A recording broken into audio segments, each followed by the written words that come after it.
les voy a mostrar las partes que tiene el aula virtual para los que son nuevos. No sé cuántos nuevos habrá en el grupo. A ver si pueden por el chat poner yo. Mientras tanto voy leyendo en el chat. Leandro me decía de que hoy tiene termodinámica a las 20 en forma presencial, lo cual, claro, es todo un problema porque eso significaría que se va a perder una hora de clase de esta comisión de práctica. Entonces yo lo que le sugería a Leandro es que revise en todo caso cuáles son las otras comisiones que tenemos disponibles para la materia, con el fin de que pueda aprovechar la materia, el tiempo que le dedica a estadística, a la parte práctica. La idea es que puedan aprovechar las clases presenciales. Nuestras clases en modalidad sincrónica remota tienen un día y también tenemos otro día para la clase presencial. Por lo menos la presencial sería interesante que la puedan aprovechar. Hoy Hola, estamos... profe. Hola, Hola, sí. profe, buenas tardes. Yo soy Leandro, lo de la termodinámica que le consulté recién. Era por hoy Bien. solamente porque hoy dijeron que iban a dar la primera clase de termodinámica, pero bueno, la idea era ubicarme el lunes, miércoles y viernes en termodinámica, así que nos faltaba los martes y los miércoles a su clase. Bueno, bárbaro, gracias por aclarar. Me alegro entonces, me alegro. Gracias. Y de todas maneras vino bien tu comentario y mi explicación para los compañeros que también están presentes y tienen un problema parecido. ¿Sí? La idea de esta materia es brindarles la mayor amplitud horaria posible. Es decir, en la parte práctica estamos un poquito limitados en el sentido de que hay solo una clase de práctica, de teoría, perdón. Se puso un día a la mañana, que entendemos es el mejor horario porque tiene la menor superposición con otros horarios de teoría y práctica. Y para la parte práctica de la materia, entonces, les ofrecemos diferentes horarios en diferentes días, cosa que no nos toquen los feriados de los viernes, que no nos toquen los feriados de los lunes. Si se fijan, yo me acomodé entre el martes, el miércoles y el jueves para evitar tener esas sorpresas, ¿no? Y la posibilidad que tenemos de utilizar estas herramientas tecnológicas, de estar juntos acá de manera sincrónica, aunque sea remota, nos permite también aprovechar el tiempo, evitar el desplazamiento. Por ejemplo, el día de ayer, las clases forzosamente se tuvieron que hacer con este medio, porque claro, al estar algún personal de limpieza, de paro, los baños no iban a estar en condiciones para recibir a los alumnos. Entonces, ¿qué hizo la facultad? Puso el personal no docente que trabaja en la parte de informática, los puso a generar las aulas virtuales para que el día lunes se pueda dar clases a través del Zoom o a través del Meet. Y la semana que viene, no sé si ustedes vieron ya, está anunciado un paro del sector no docente para los días martes y miércoles, justo los días en que nosotros tenemos clases.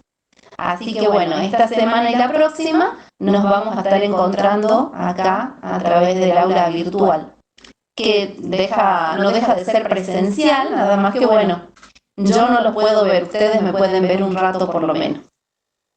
Lo importante es que podamos aprovechar el tiempo, el esfuerzo y la inversión que estamos haciendo todos, ¿no es cierto? Para mí es un trabajo, pero para ustedes es una inversión no solamente personal, sino también de sus familias, que están poniendo todo para que nos podamos reunir.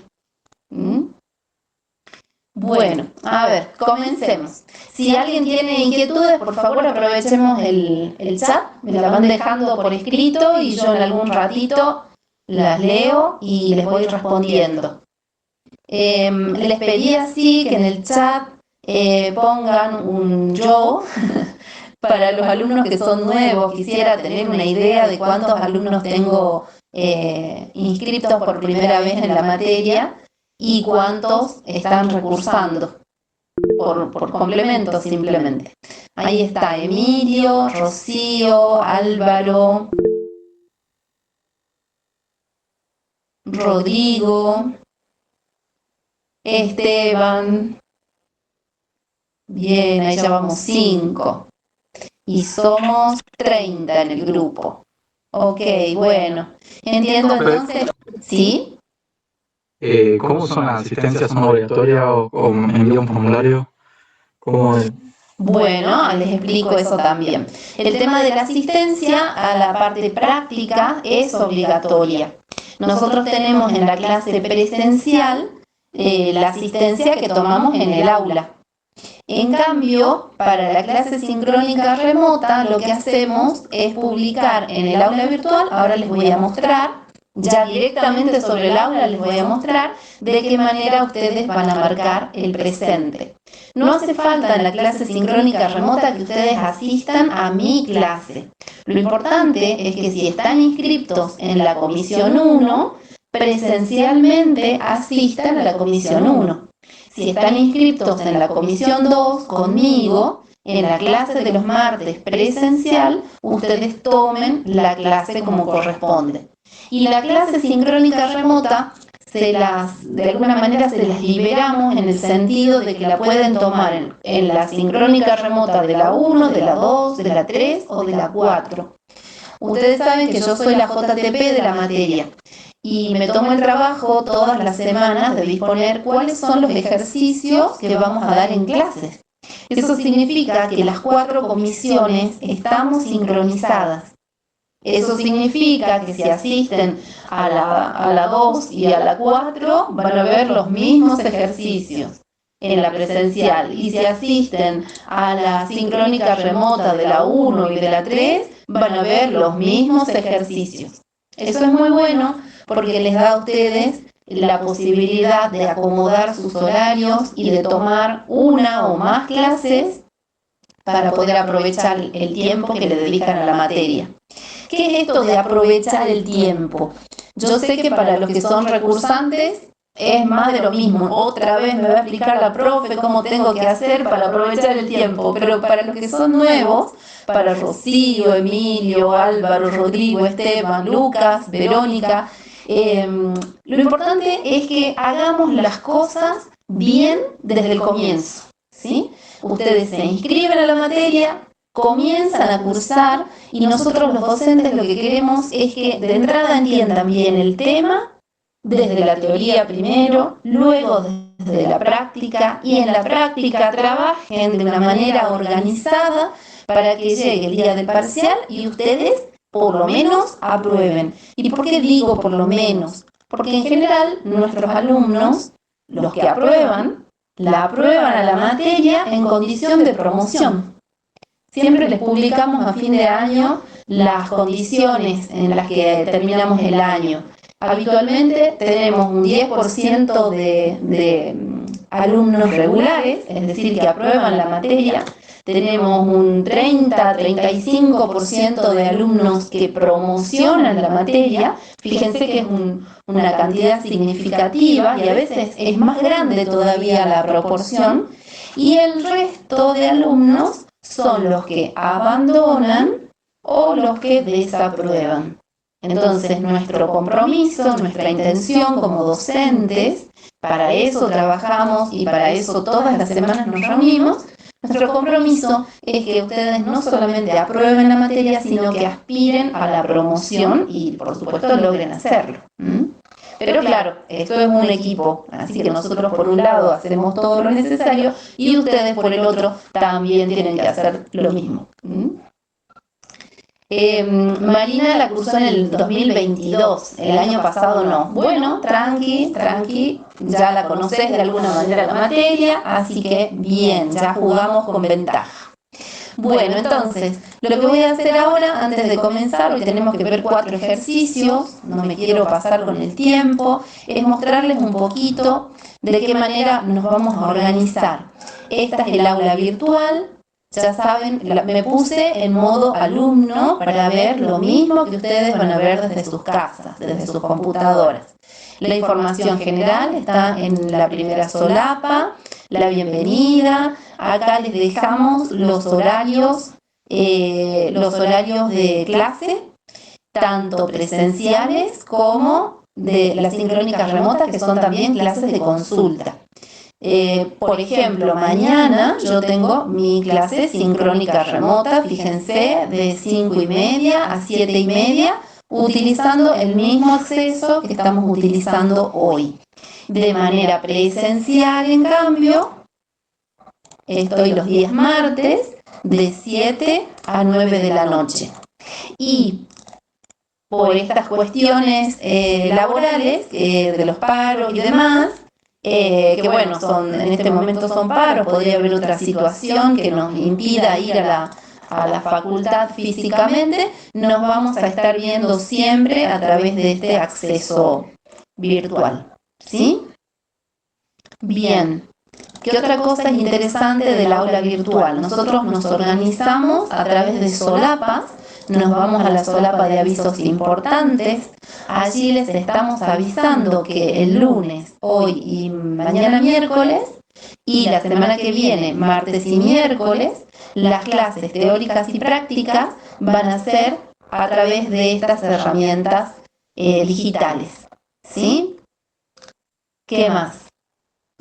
Tienen un pequeño detalle de las actividades previstas para el cuatrimestre. Ahí tienen agendadas las fechas de los parciales ya. Y sería interesante que las vayan reservando, tenganlas en cuenta. ¿Por qué? Porque, bueno, llega un momento en que todas las materias quieren tomar sus parciales y es necesario que ustedes puedan organizarse con el tiempo de estudio. También les dejamos un listado de libros.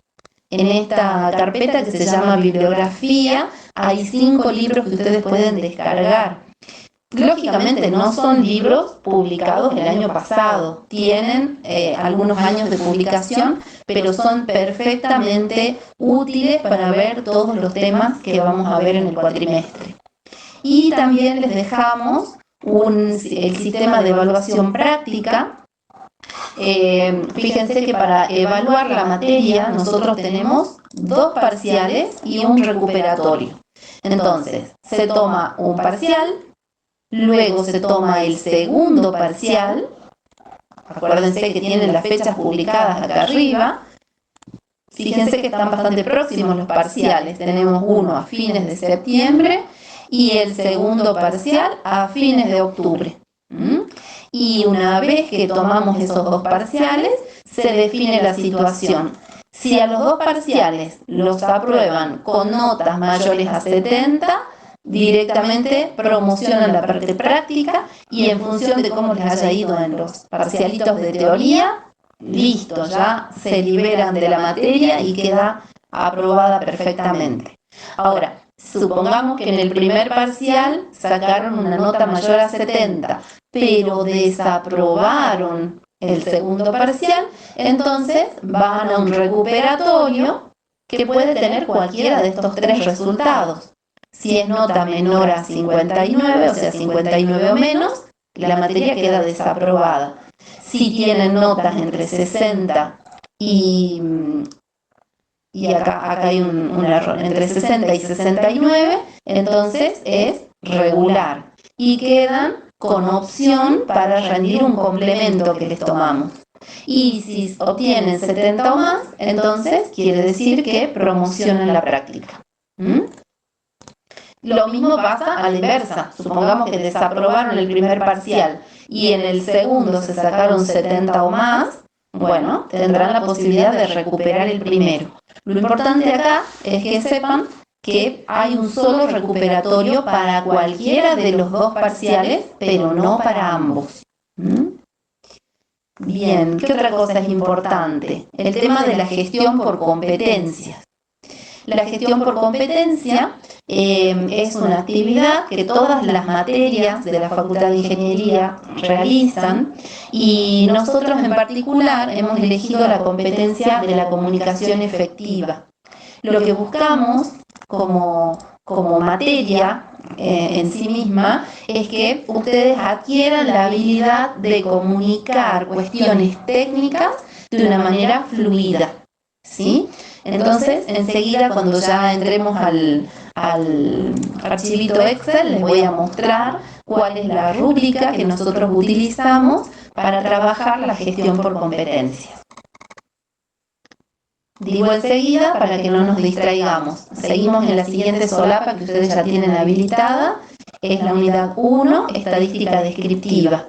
Ahí van a ver el material de teoría que ya les dejó publicado el ingeniero Coro, y a medida que vaya avanzando en la materia irá desbloqueando nuevos contenidos. Por ahora, con la clase que van a tener el día miércoles, mañana por la mañana, van a trabajar con este material teórico. Así que acá tienen un PDF que deberían ir descargando ya para darle una leída, y así ya van a la clase con algún contenido teórico para hacer preguntas. Y después tienen unos videos muy interesantes, también los pueden descargar. Y en la parte práctica ya les publicamos la guía. Tienen un foro destinado al trabajo práctico 1, ahí vamos a colocar todo lo que vayamos produciendo a lo largo de la unidad 1, y la misma metodología vamos a utilizar con todas las unidades. Tenemos también una evaluación inicial obligatoria. Esta evaluación inicial obligatoria la pueden y la deben hacer, por eso es obligatoria, hasta el 31 de agosto. ¿Sí? Estamos hoy a 13 de agosto, hay tiempo. La idea es que esta información, que son 5 preguntas, no es mucho, nos permita tener una idea de cuáles son los contenidos que ustedes traen de las materias que son correlativas con esta materia, que son álgebra y análisis matemático. Son preguntas muy sencillas, la verdad que no hay muchísimo para prepararse, pero sí es importante que lo hagan. También tenemos hasta el 31 de agosto una encuesta que es relativamente obligatoria. A ver, la idea es que nosotros recolectamos todos los cuatrimestres, recolectamos información del grupo para que a fin de la materia los alumnos que necesiten trabajar con la unidad 8 tengan información para poder procesar, ¿sí? De esa manera los evaluamos. La unidad 8 es el complemento de todo lo que vinimos practicando. Y acá les voy a mostrar, me preguntaban hace un rato cómo hacemos con la asistencia. En la presencialidad, la asistencia es presencial, como les decía, y en la parte práctica, no importa a qué comisión de práctica, en la parte de sincrónica remota, no importa cuál clase de sincrónica remota ustedes asistan, siempre van a tener la misma evaluación práctica obligatoria. Es decir, que van a venir a este apartado, van a responder las preguntas que casualmente y voluntariamente coinciden con los ejercicios que vimos, para que quede claro que ustedes asistieron a clase. Entonces, estas evaluaciones están ya habilitadas, pero no tiene sentido que las respondan porque esto lo van a poder hacer el mismo día que toman la clase sincrónica remota, entran acá, responden las preguntas y ya quedan liberados. ¿Y qué más tenemos? Tenemos la evaluación integradora para el trabajo práctico 1. El trabajo práctico 1 es sobre la estadística descriptiva, y lo que nosotros buscamos es que ustedes entiendan cuál es la diferencia entre la estadística descriptiva y la inferencial, que es la que realmente nos ocupa en esta materia. Entonces, en esta unidad 1 vamos a ver la estadística descriptiva, con cierta profundidad, con cierto detalle, pero son solo 4 clases. En este trabajo práctico que ya enseguida les voy a mostrar, ustedes van a tener que filmarse, van a tener que grabar un video y subirlo acá. En realidad no van a subir el video, van a subir un informe en donde van a insertar el enlace al video. Ahora les muestro el informe. Lo que voy a hacer es ya cerrar el aula, dejo de presentar y voy a pasar a presentarles el contenido del informe que ustedes van a trabajar. A ver, ahí están viendo lo mismo que yo. Sí. Bien, dice: evaluación integradora para el trabajo práctico 1. Hay que presentar un informe. Ustedes van a preparar un informe en formato PDF, lógicamente, le van a poner carátula, le van a poner un breve índice de lo que van a presentar y van a incorporar la definición, las diferencias, las similitudes, el campo de acción, los métodos y los gráficos que utilizan la estadística descriptiva y la estadística inferencial. A esa información la pueden tomar de los 5 libros que les dejamos, la pueden tomar de internet, pueden entrar al chat GPT y pedirle que les facilite toda esa información, que se las ordene. Ustedes pondrán todo eso en orden. Lógicamente eso implica un trabajo de análisis, que es lo que nosotros esperamos que hagan. Y una vez que tengan toda esa información en el informe, van a grabar un video contando cuál es esa definición, campo de acción, métodos y gráficos que utiliza la estadística descriptiva. ¿Sí?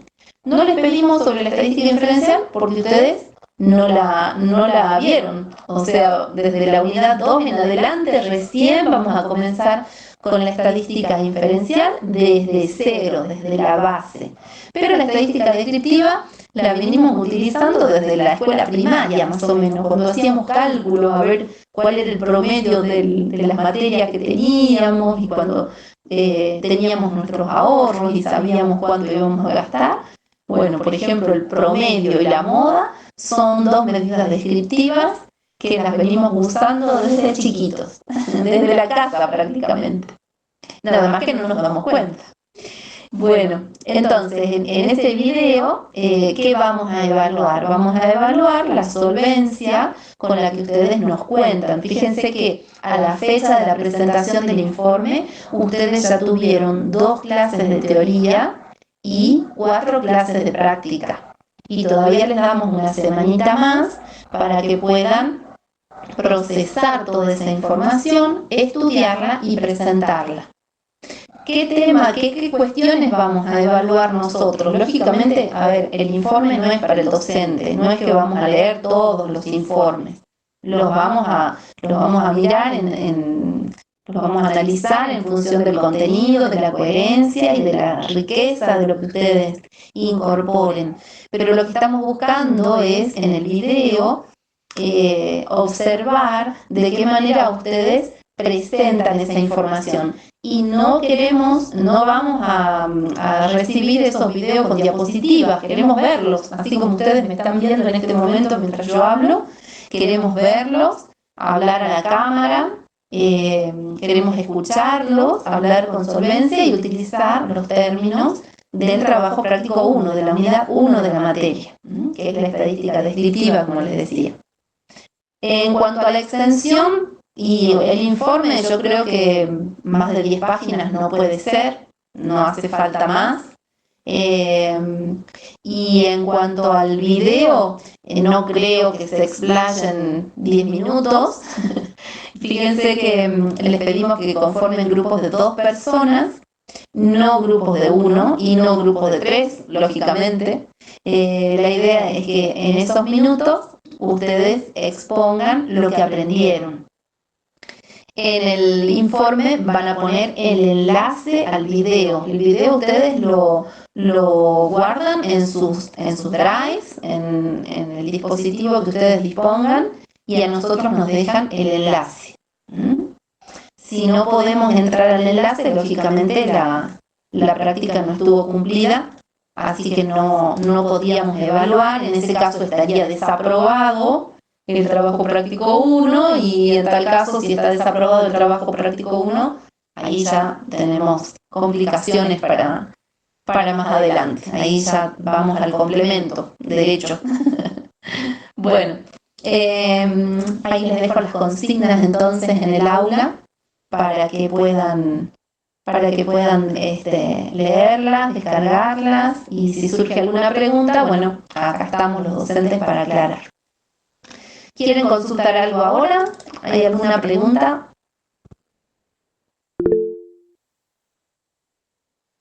Fabricio levantó la mano. Dale, Fabricio, habilita tu micrófono nomás.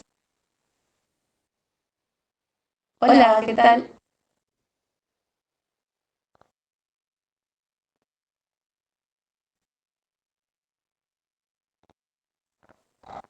Los miércoles tenemos la primera clase de teoría.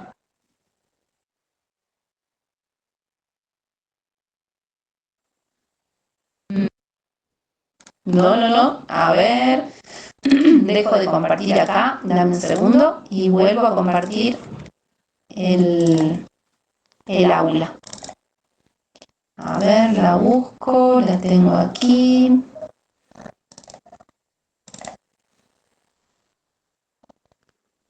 Aquí vamos. Contame dónde viste que ya había comenzado la teoría. Vamos a ver. ¿Esta será? ¿Esta?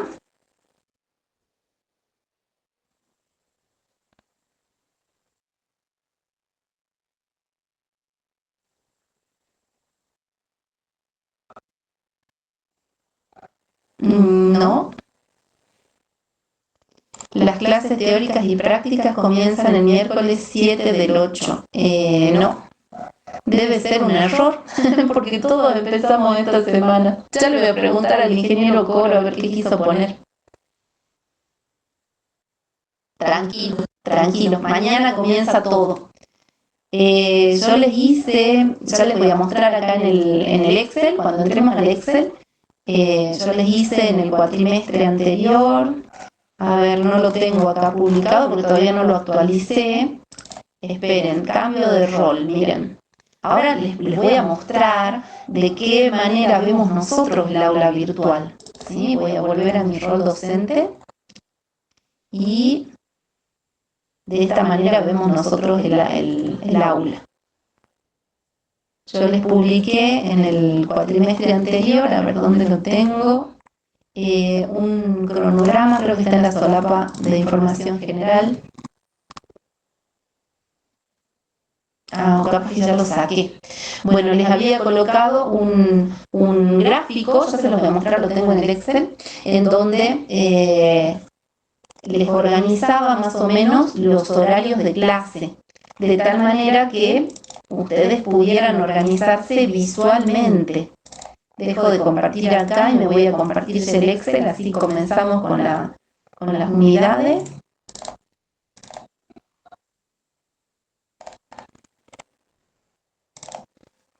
A ver dónde estamos.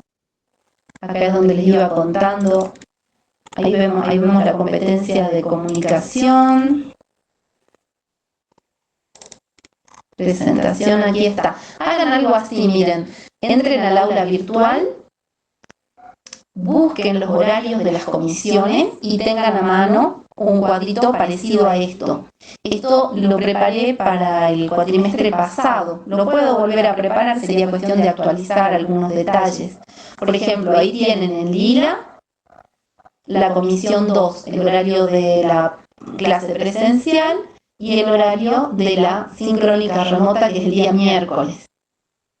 Así visualmente tienen ya los horarios a mano. En el caso de la comisión 3, por ejemplo, la clase del lunes, este cuatrimestre, la ingeniera subió el horario del lunes y bajó el horario del martes. Pero lo importante es que el día lunes tienen la consulta de teoría y el día miércoles tienen la clase presencial de teoría. No te perdiste nada todavía, recién comenzamos. Bien. Bueno, veo en el chat que no hay preguntas, no sé si alguien más quiere preguntar algo. Si no hay nada más, avanzamos nomás con lo que tenemos previsto para hoy.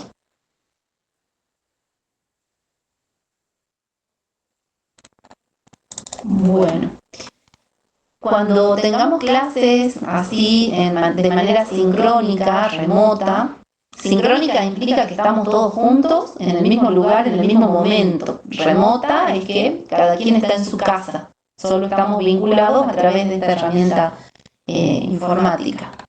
Bien, me voy al Excel.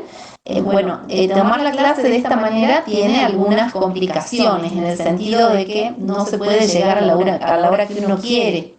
Entonces, yo hasta las 10 mantengo la paciencia, la tolerancia, no hacemos nada, charlamos un poco. Quien tenga consultas puede aprovechar para hacerlas en esos 10 minutitos de tolerancia y después ya comenzamos la clase.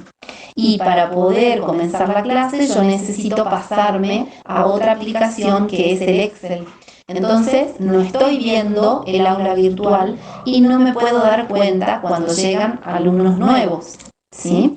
Si ustedes llegan a las 7 de la tarde o a las 5:30, yo les doy acceso y a partir de ahí ya quedan habilitados y si se cae la conexión o necesitan salir por algún motivo, después pueden volver a entrar sin problemas. El tema es cuando quieren entrar ya media hora después, porque ahí, como les digo, ya estoy metida, digamos, en el ejercicio que estoy presentando y ya no veo la pantalla del aula, entonces, salvo que me avisen o salvo que yo vuelva al aula virtual, no me voy a poder dar cuenta si hay alguien que está esperando. Así que bueno, esa era la recomendación, por lo menos para que tratemos de llegar a horario. Y otra cosa que no les mostré recién, que les quería mostrar, es cómo vamos a hacer para comunicarnos. En el aula virtual, acá de todas maneras en esta foto se ve clarito, en el aula virtual, fíjense, en el zócalo superior tenemos una serie de iconos, tenemos una campanita, tenemos un globito de mensajes y tenemos el símbolo de un sobre. Este símbolo del sobre es de correo electrónico. Al correo electrónico de la facultad yo lo uso para múltiples actividades. Entonces, no les recomiendo que me escriban porque podría pasar que con tantos mails yo no encuentre el mail que ustedes me enviaron, ¿sí? En cambio, si ustedes ingresan a este globito, que en este caso me está mostrando que tengo 6 mensajes esperando, entonces yo inmediatamente puedo ir a la sección de contactos y leer sus mensajes. Ahí, por ejemplo, van a ver los nombres de alumnos del cuatrimestre pasado y la fecha en que fuimos intercambiando mensajes. O sea, me aparecen siempre en una pila. Entonces yo claramente puedo saber cuántos mensajes tengo por responder y a medida que los voy respondiendo se va actualizando esa pila. Es lo más cómodo. Entonces recuerden, es el icono del centro, es un globito de diálogo. Si alguna vez necesitan escribirme y ustedes no me encuentran en este listado de todos los mensajes, porque a ustedes les aparece este mismo formato de presentación, entonces aquí arriba en buscar colocan mi nombre o colocan mi apellido y les voy a aparecer con la foto inclusive, me seleccionan y me escriben el mensaje. Esa es una buena manera de comunicarnos. Este ya les hablé, esto se los mostré directamente, esto es una foto que yo puse en este archivo porque es el archivo que utilicé para el cuatrimestre pasado. Lo que pasa es que el cuatrimestre pasado la clase fue presencial y estando en forma presencial en el aula no tengo acceso a internet, por eso ahora aproveché de mostrarles ya en vivo y en directo el aula virtual. Bueno, esto que les estoy mostrando acá es la información de la evaluación de competencia. La gestión de competencia funciona de esta manera. Se supone que todos sabemos comunicarnos o hemos aprendido a comunicarnos de manera coloquial. Es decir, al comienzo, cuando éramos chiquitos, no podíamos pronunciar ninguna palabra, no articulábamos ni siquiera vocales, ¿sí? Y bueno, con el tiempo comenzamos a desarrollar la habilidad de la comunicación y de una manera u otra, a través de la escuela primaria y secundaria, fuimos perfeccionando el lenguaje. Bueno, ese vendría a ser la comunicación interpersonal o efectiva de tipo nivel 1. Y como ahora estamos en la universidad y están cursando una materia de segundo año, de una carrera universitaria, Entonces tenemos que avanzar un poquito más y pasamos a trabajar la comunicación efectiva o la comunicación interpersonal, pero en nivel 2, es decir, comenzamos a incorporar vocabulario técnico específico al tema que nos ocupa. En este caso en particular, a la estadística. El día de mañana ustedes trabajarán en una empresa y con los mismos métodos que utilizaron para aprender el vocabulario específico de la materia, podrán adquirir y transmitir información útil para sus interlocutores ya en el campo laboral. Ese es el objetivo. Bueno, ¿qué vamos a evaluar nosotros en la materia como comunicación efectiva? Vamos a considerar si ustedes, en primer lugar, si se presentan voluntariamente a hacer la presentación. ¿Qué les pedimos? Les pedimos que ya se vayan organizando en grupos de 3 alumnos, de hasta 3 decimos, porque más de 3 ya no es un grupo, ya es como que uno trabaja, el otro busca información, el tercero ayuda con el video y el cuarto se va mate. Entonces, hasta un grupo de 3 estamos satisfechos. Y grupos de 1 o de 2 personas, bueno, de 1 sabemos que ya no es un grupo, claramente, y con 2, en el caso de la evaluación por competencia y con el trabajo que ustedes van a realizar, 2 personas, digamos que no aportan la riqueza que nosotros esperamos para el trabajo específico de la materia. Cuando tenemos 2 personas que piensan distinto, y bueno, hay que repartirse entre un 50 y un 50. En cambio, cuando son 3, siempre hay uno que desempata. Ese es el trabajo en equipo que nosotros queremos que ustedes realicen. Bueno, entonces, en primer lugar, queremos ver esto de la presentación voluntaria. Así que a partir de un rato nomás termina la materia, la clase de hoy, y si ustedes quieren, ya se pueden empezar a organizar en grupos, me mandan un mensajito utilizando el globito de texto, me mandan un mensaje, me dicen, profe, en mi grupo estamos tal, tal y tal, y bueno, yo ya los voy anotando, y para la clase que viene, ya comenzamos con los primeros grupos que se hayan postulado. Bueno, vamos a evaluar también si exponen sus ideas utilizando el lenguaje disciplinar. Es decir, utilizar el lenguaje disciplinar implica utilizar palabras específicas de lo que vimos en la materia, en la unidad 1, por ejemplo. Presentar sus ideas utilizando medios de apoyo que evidencien preparación. Esto implica que, fíjense que tiene una gradualidad. No es lo mismo dar la presentación de manera verbal sin mostrar ni siquiera un gráfico introductorio, ni siquiera el enunciado, que por otro lado utilizar medios audiovisuales. Hay alumnos que se toman el trabajo de hacer diapositivas con movimiento, que tienen, lógicamente, no es el título que se mueve, sino que le incorporan una imagen relacionada con el tema que estamos trabajando, entonces eso ayuda a meterse en el tema, en el ejercicio que se está resolviendo. Responder a preguntas con soltura y acierto, evidenciar coherencia en el lenguaje verbal y no verbal. Esto está relacionado con esto de cómo yo me presento frente a la cámara. Para hacer la evaluación de competencia, ustedes van a tener que estar así como yo. Se los tiene que poder visualizar con buena luz, con un buen micrófono y lógicamente no tendrían que estar desenfocados. Por ejemplo, yo no doy la clase así y tampoco la doy de costado como en otros espacios. ¿Y qué otra cosa puede pasar? Que estén dando clases con la cabeza apoyada sobre la mano. ¿Se dan cuenta? Bueno, esas cuestiones también se evalúan en la comunicación. Y claramente nosotros no les vamos a poner un resultado de evaluación con nota, ¿sí? Porque entendemos que esta es una habilidad que se desarrolla con el tiempo y con la práctica. Nosotros como docentes de alguna manera estamos siendo los vivos ejemplos de lo que quisiéramos que ustedes puedan producir. Entonces, ese sería el ejemplo la metodología que nosotros estamos utilizando para transmitirles de qué manera esperamos que desarrollen esta habilidad. Y ustedes podrán aportar nuevas herramientas, nuevos elementos, nuevas maneras de comunicar. Lo que sí es importante que sepan es que esto va con un puntaje, no con nota, como les decía recién, sino con puntaje. Se evalúa del 1 al 5. Acá les muestro un ejemplo.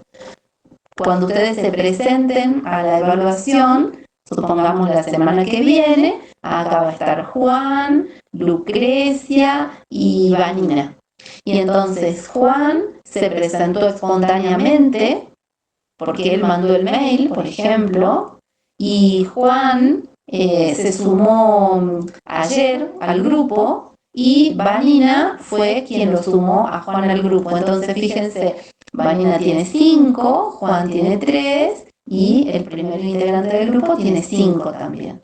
Y a la hora de expresarse, fíjense, el primer integrante no utilizó el lenguaje disciplinar, usó palabras como, no sé, como cosito, como esa variable, creo yo, de la que estábamos hablando, es decir, no tenía seguridad al hablar, al describir el ejercicio, mientras que Juan estuvo mucho mejor, fíjense que obtuvo un puntaje de 3,5, y Vanina también estuvo bien, digamos, obtuvo un puntaje de 3.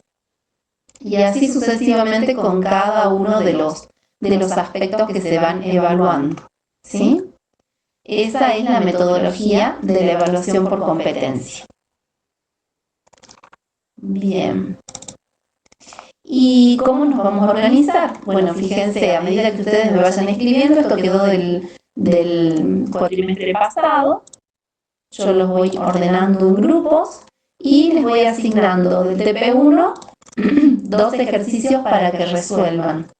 Al siguiente grupo del trabajo práctico 1 le asigno otros 2 ejercicios. Al tercer grupo les asigno otros 2 ejercicios. De tal manera que en la clase sincrónica remota, fíjense, acá les muestro.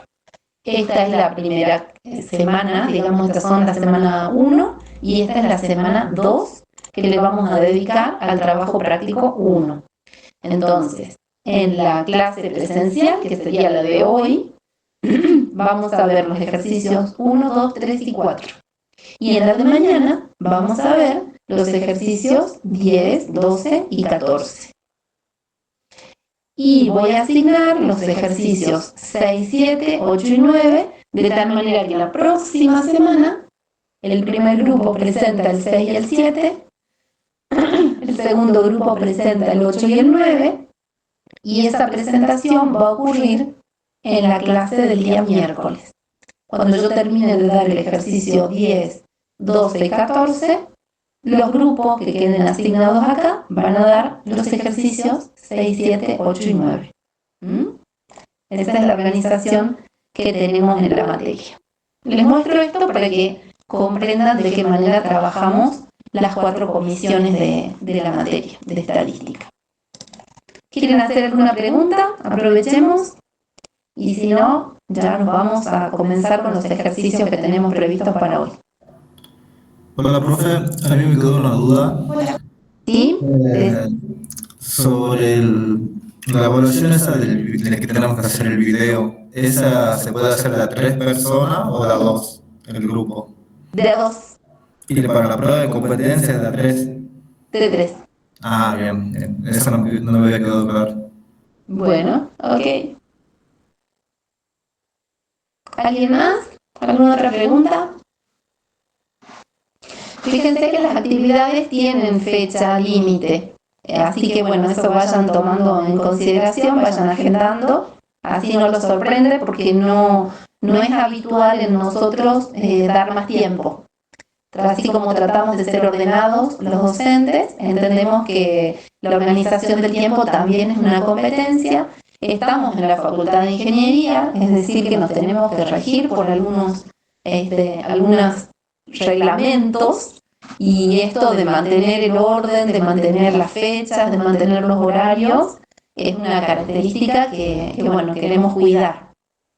Así que traten de que no se les pasen las fechas, porque como les digo, normalmente no posponemos parciales, como tampoco los adelantamos, y tampoco abrimos actividades para que tengan más tiempo. Si saben de algún alumno que es nuevo, que se está incorporando tarde a la materia, avísenle, por favor, forma parte del compañerismo, así bueno, rápidamente se suma a la organización. Bueno, entonces vamos a pasar al ejercicio 1, pero antes de pasar al ejercicio, vamos a pasar al ejercicio 1 y después vamos a avanzar con esto de los conceptos. Esto lo voy a dar acá. Ahí está. Bueno, veamos. El ejercicio 1 del trabajo práctico dice lo siguiente. Con la información disponible, población, muestra, unidad experimental y variables estadísticas, identifique en la tabla cuáles son los elementos en función del experimento asignado. En el punto 1, por ejemplo, tenemos un experimento que se llama, o que dice así: en un colegio se quiere saber qué deportes practican los alumnos.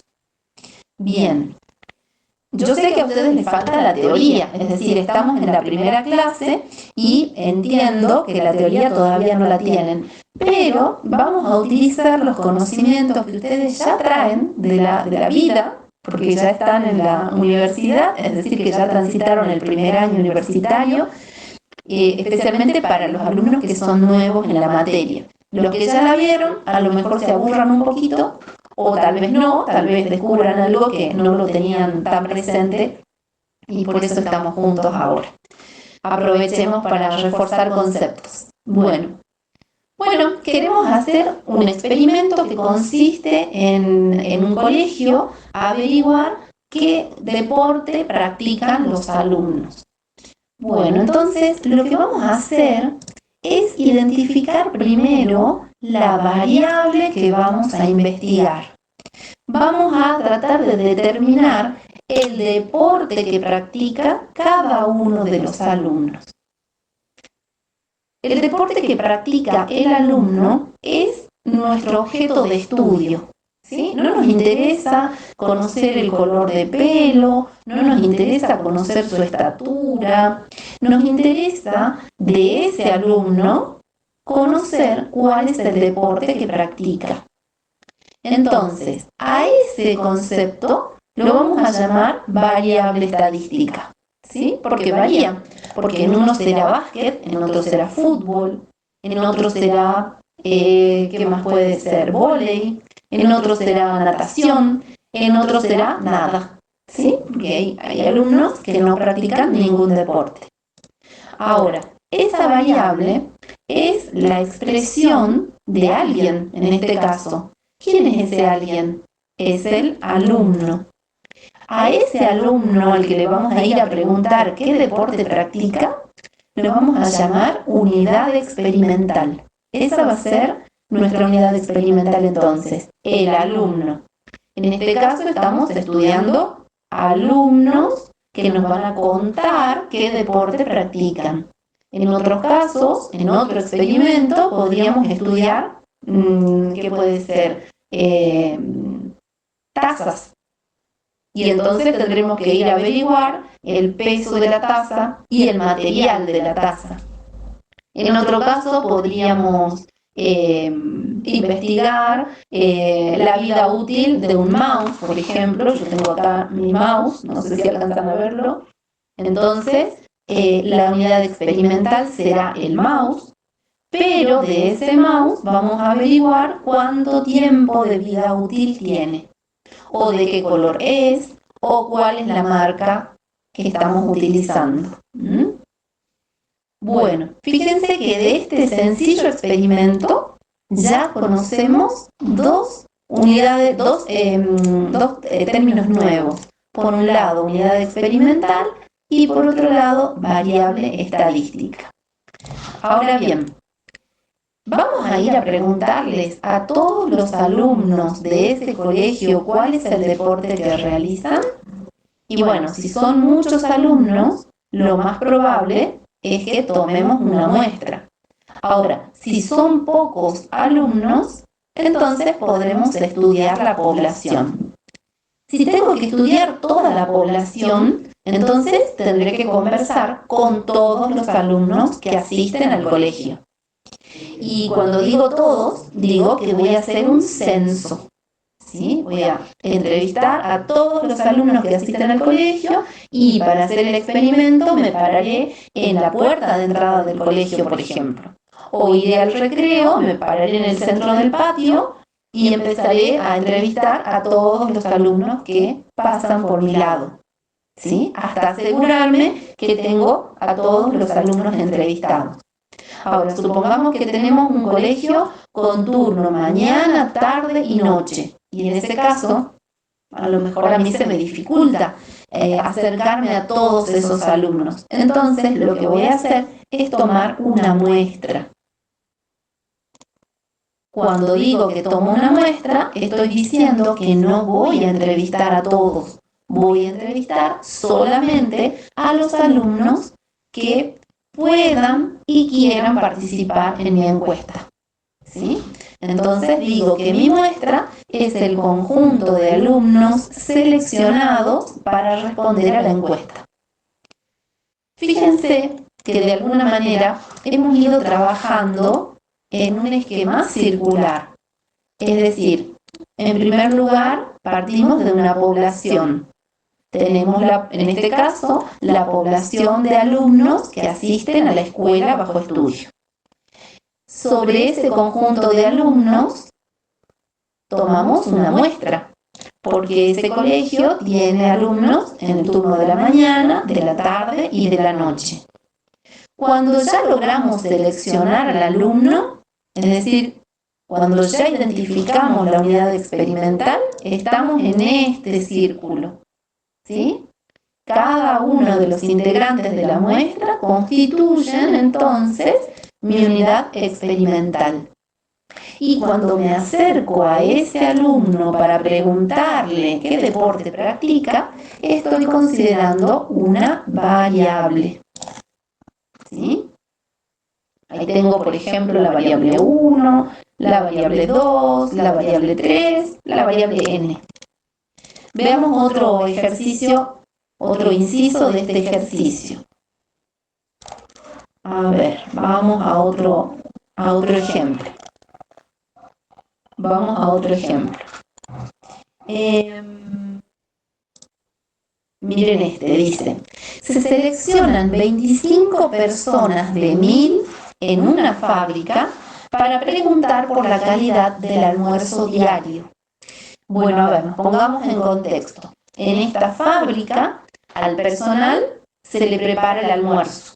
Entonces, este podría ser el experimento del agente de recursos humanos que quiere saber hasta qué punto la gente está satisfecha con el almuerzo que se le brinda en la fábrica. Entonces, ¿qué hacen? Diseñan un experimento que consiste en entrevistar 25 personas.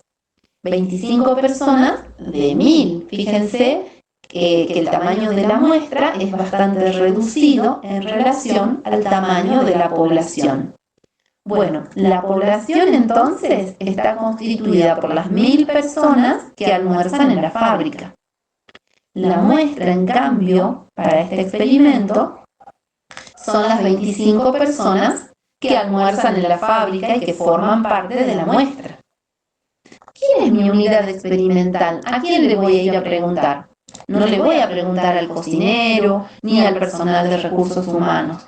La unidad experimental es esa persona que almuerza en la fábrica y que lógicamente forma parte de mi muestra.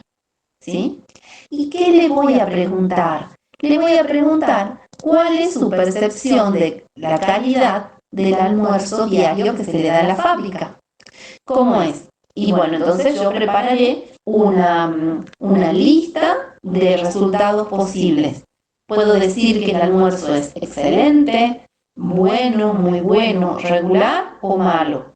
O podría decirle que evalúe del 1 al 5 la calidad del almuerzo que se le brinda. Algunos dirán que el almuerzo es 1, otros dirán que el almuerzo es 5, considerando que 1 tiene una calidad muy baja y 5 una calidad excelente. También podríamos organizarlo con estrellas, como hacen los hoteles. Un almuerzo con una estrella sería un almuerzo muy básico, muy sencillo. En cambio, un almuerzo con 4 estrellas sería un almuerzo muy bueno, muy sabroso, muy abundante. Veamos un último experimento, a ver. Miren qué interesante este último. Dice así, en el experimento, mejor dicho, se relevó la cantidad de enfermos de hepatitis en 10 localidades rurales de la región NOA de la Argentina. Para ello, desde la capital se telefonó a todas las residencias de la zona. Bien, desde la capital pensemos que estamos hablando desde Buenos Aires. Ustedes imaginen el experimento. Desde Buenos Aires queremos relevar la cantidad de enfermos de hepatitis en 10 localidades rurales de las provincias de Jujuy, Salta, Tucumán, Catamarca, La Rioja. ¿Sí? Todas esas provincias representan el NOA de la Argentina. Entonces, un investigador desde Buenos Aires va a llamar por teléfono a las familias que viven en localidades rurales para preguntar si en la casa hay personas que tienen hepatitis. ¿Sí? Se lo están imaginando el experimento, ¿no? Entonces vamos a ver cuál es la población. La población que la persona que está en Buenos Aires va a considerar es el conjunto de habitantes que viven en esas 10 localidades rurales del NOA. Claramente esas 10 localidades rurales tienen que estar ya preseleccionadas antes de empezar la investigación. ¿Llamará a todas las familias? Y no va a poder llamar a todas las familias porque va a llamar por teléfono y solamente podrá comunicarse con aquellas familias que tienen teléfono. ¿Qué va a pasar con aquellas familias que no tienen teléfono? Y bueno, dadas las características del experimento, las familias que no tienen teléfono van a quedar excluidas de este estudio. ¿Sí? Es muy importante darse cuenta de estos detalles, porque cuando nosotros queremos trabajar con muestras, esperamos que esas muestras sean representativas de la población. No queremos dejar a ningún individuo o a ningún grupo de individuos afuera. Bien, una vez que ya definimos cuál es la muestra, vamos a ver la unidad experimental. La unidad experimental claramente es una persona que vive en la región NOA en una de esas localidades bajo estudio que además vive en una casa que tiene teléfono. Esa es mi unidad experimental. ¿Y qué le vamos a preguntar? Y le vamos a preguntar la cantidad de enfermos con hepatitis que hay en casa. Bueno, me vuelvo entonces al aula virtual. Quiero ver, a ver si hay alguna pregunta acá en el chat.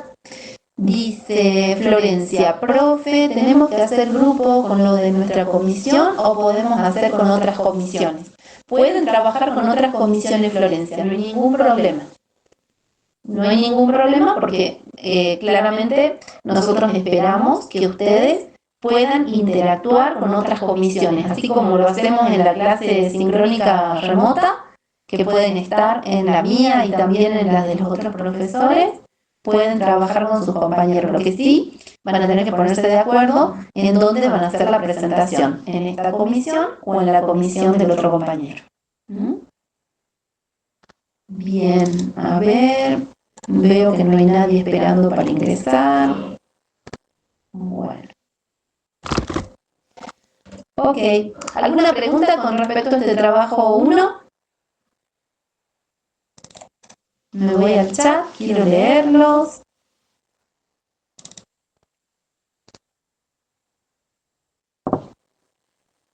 Si quieren habilitar el micrófono, mejor todavía, así podemos conversar más fluidamente.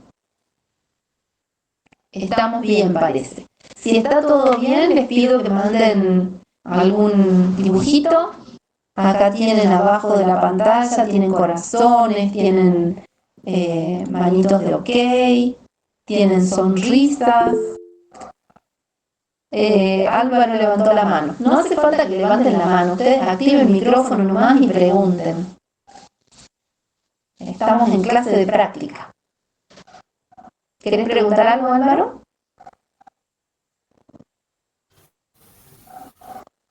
No, profe, me equivoqué.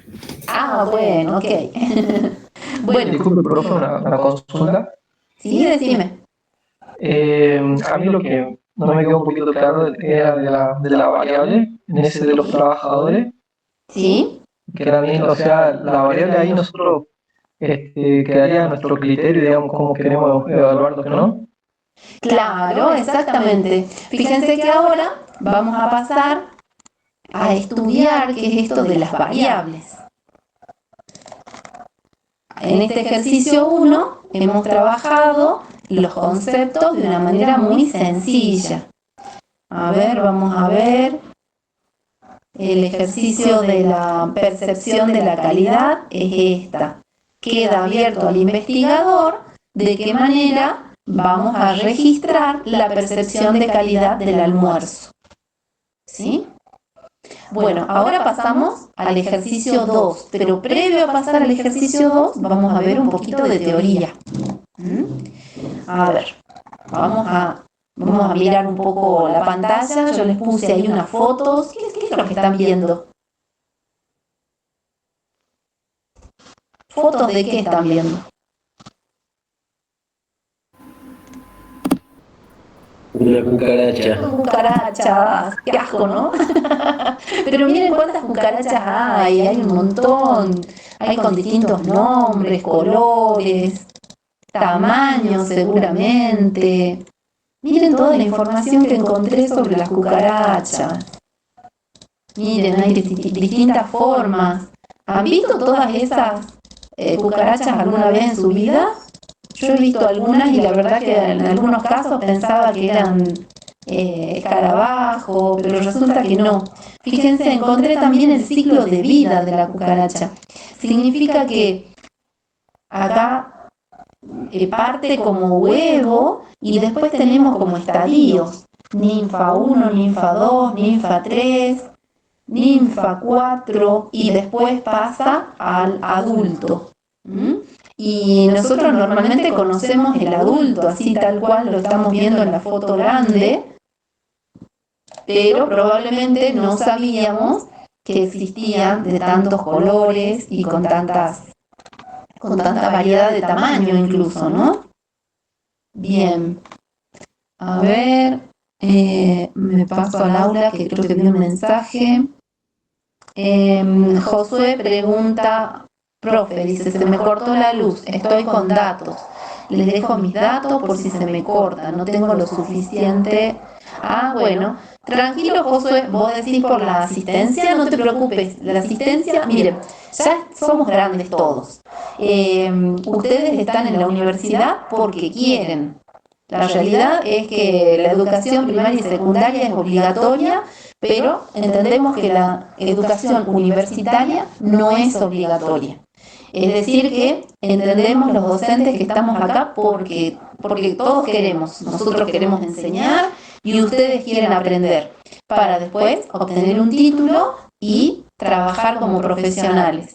Así que desde mi ángulo, ustedes pueden venir a mis clases y también a las clases de los otros docentes. Por supuesto, la asistencia es obligatoria en esta nada más, pero en esta primera clase no voy a tomar asistencia.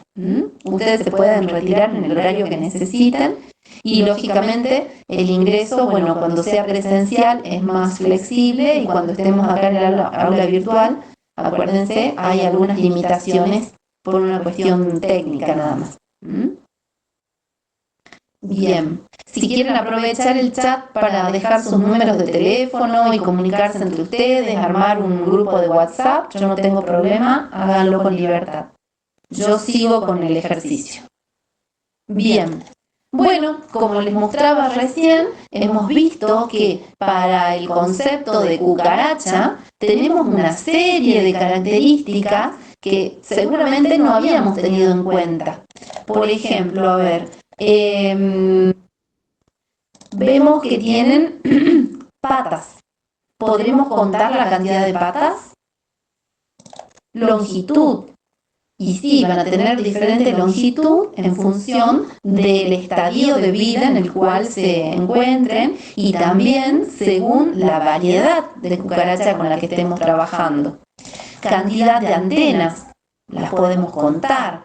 Fecha de nacimiento, claro que sí, sabemos que son al comienzo huevos y llega un punto en que el huevo hace eclosión y nace la cucaracha en estadio ninfa 1, como vimos recién.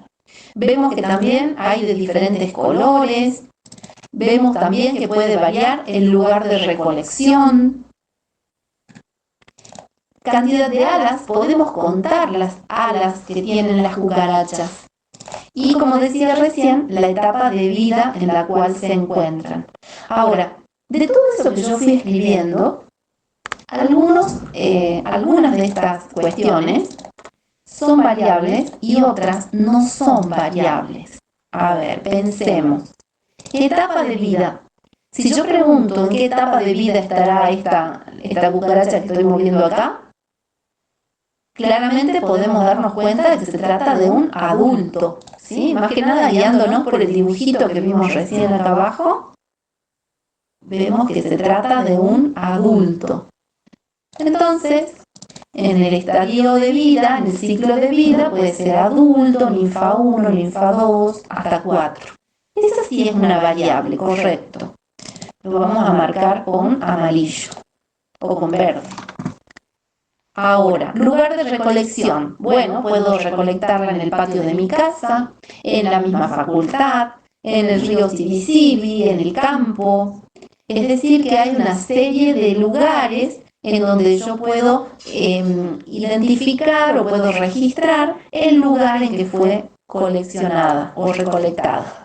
Bien. ¿Qué otro tema, qué otra característica también es una variable? Veamos la longitud. Si yo tomo una regla o si tomo un centímetro o algún otro dispositivo que me permita medir, entonces yo podré darme cuenta si mide 4 centímetros o si mide medio centímetro. De esa manera me doy cuenta que esta es una variable.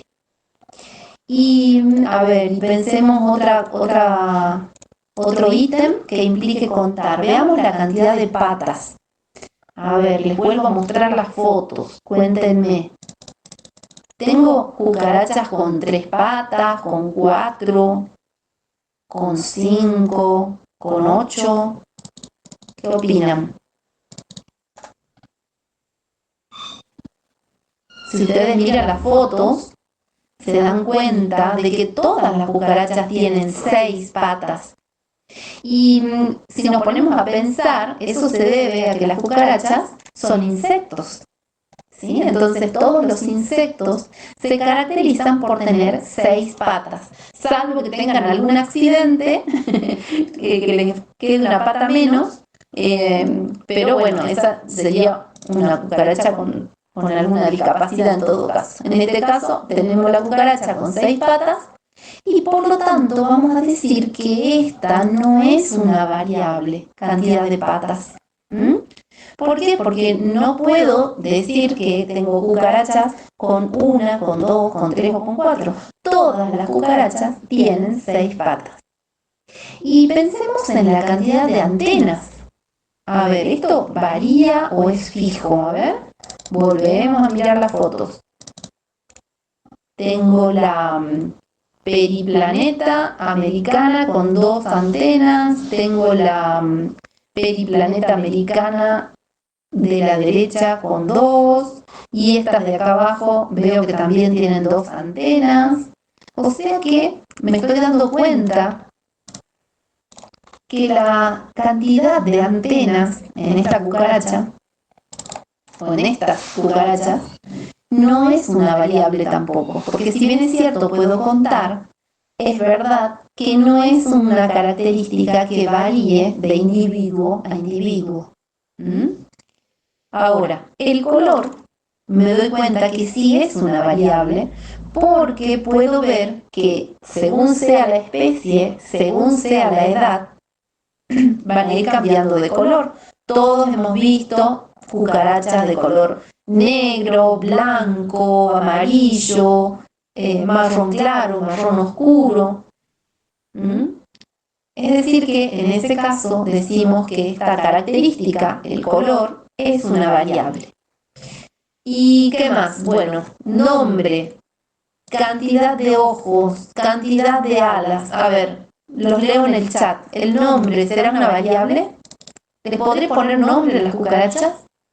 Supongamos que tengo 3 y las tengo como mascotas en mi casa. ¿Les puedo poner nombre?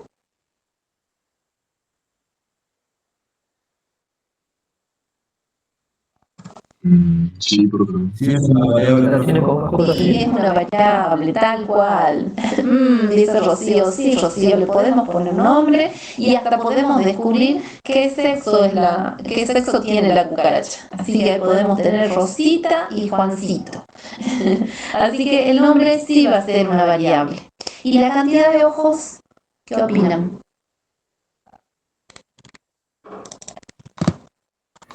No, porque todas tienen la misma cantidad de ojos. Exactamente, todas van a tener la misma cantidad de ojos. Entonces, esto les permite a ustedes darse cuenta de que si bien es cierto, estamos hablando de la misma unidad experimental, la cucaracha, comparte una serie de características, algunas de ellas que se consideran variables y otras no se consideran variables. A nosotros en la materia nos interesan las que sí se consideran variables, ¿sí? Por eso es muy importante que se pueda definir claramente el experimento. Fíjense que en el ejercicio anterior hicimos el análisis de experimentos de una manera muy rudimentaria, pero para que comencemos a ponernos en tema. Y acá estamos comenzando a darnos cuenta que la vida real merece un análisis más detallado. Vamos por ahí pensando que hay características, cosas que ocurren en nuestro mundo cotidiano y no nos damos cuenta que también constituyen variables, como por ejemplo el precio. El precio de los productos son variables atribuibles a ese producto. Y por ser precios y variables, digamos, que van cambiando, merecen el análisis estadístico que se les hace, por ejemplo, a través del INDEC, por ejemplo, a través de otras organizaciones acá en la provincia, los organismos de estadística y censo. Bueno, entonces ahora ya podemos pasar al ejercicio número 2. Y en el ejercicio número 2 vamos a avanzar con esto de las variables y vamos a ver un poquito de teoría. Miren esto. Les voy a mostrar un cuadrito. Este cuadrito está tomado, en parte está tomado de internet, en parte yo le fui agregando algunas palabras clave y ustedes lógicamente van a poder hacer también su clasificación a partir de la teoría que encuentren mañana con el ingeniero Coro y la información que él les deja en sus diapositivas. Bueno, cuando hablamos de variables aleatorias, decimos que se clasifican en dos grandes grupos. Tenemos las cuantitativas o numéricas. A ver, yo estoy organizando mi puntero láser. Voy a traerlo al frente para poder utilizarlo acá. Ahí está. Bien, tengo dos tipos de variables. Por un lado, las numéricas, a las que voy a llamar cuantitativas, Y por otro lado, las no numéricas, a las que voy a llamar cualitativas, ¿sí? Esas cualitativas son aquellas que nosotros registramos sin necesidad de contar o de un instrumento. Como por ejemplo, en el ejercicio 1, cuando decíamos, ¿qué opina usted del almuerzo que se le da en la fábrica? Y el empleado me puede contestar, bueno, muy bueno, regular o malo. Esa es una variable cualitativa, ¿sí? En cambio, cuando hablo de la longitud de la cucaracha, me estoy refiriendo a una variable cuantitativa porque necesito un número para poder representarla, ¿sí? Bueno, nos concentremos en el ejemplo del empleado que va a opinar si le gusta o no le gusta el almuerzo. Vamos a ver. Tenemos dos formas de organizar o de ordenar estas variables cualitativas. Las podemos clasificar como ordinales o nominales. A ver, si le vamos a poner estrellas, vieron que yo les dije que el empleado puede decir, este almuerzo es de 1 estrella, como si fuese un hotel, digo que es de baja calidad, o de 5 estrellas, diciendo que es excelente ese almuerzo. Entonces, en ese caso, voy a decir que es ordinal. ¿Por qué? Y bueno, porque tiene un orden predeterminado, es decir, yo puedo organizar los platos en función de 1 estrella, 2 estrellas, hasta 5 estrellas. Y acá tienen más ejemplos de variables ordinales, por ejemplo, el nivel de educación, primaria, secundaria, universitaria, el estrato socioeconómico, ¿sí? Clase baja, clase media, clase alta, la categoría de ocupación, contrato de obra, contrato de servicio, planta permanente, ¿sí? Puedo ordenar esa variable y por eso le llamo variable cualitativa en escala ordinal.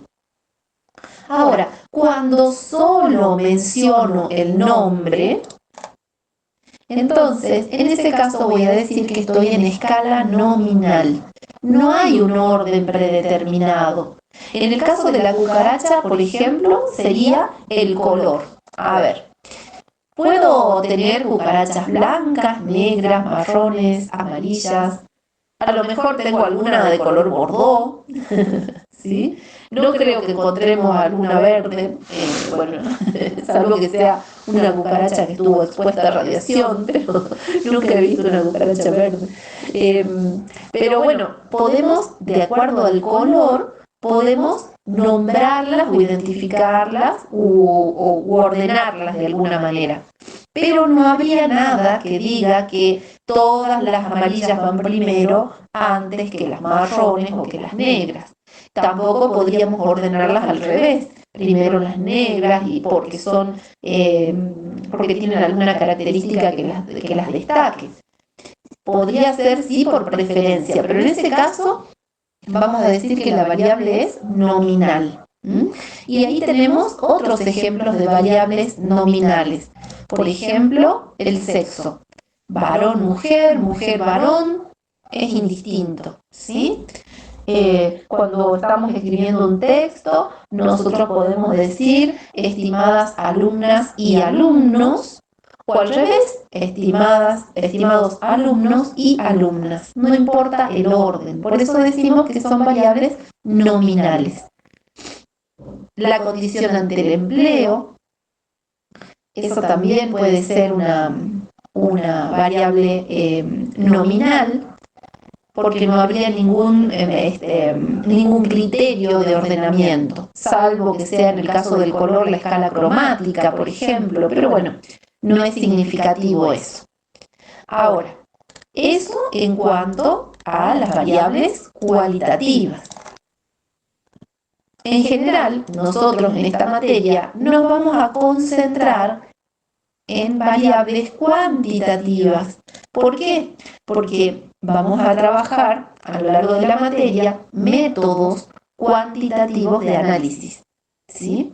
Entonces, veamos con detenimiento qué es esto de las variables cuantitativas. Básicamente se organizan en dos grupos. Estas son preguntas de teoría que se toman en el examen final. Así que si quieren guarden este cuadrito porque seguro que se los va a preguntar el ingeniero Coro cuando rindan el examen final. O los parciales de teoría, seguramente. Las variables cuantitativas se organizan en variables cuantitativas discretas y continuas. A ver, ¿qué diferencia hay entre un número discreto y un número continuo?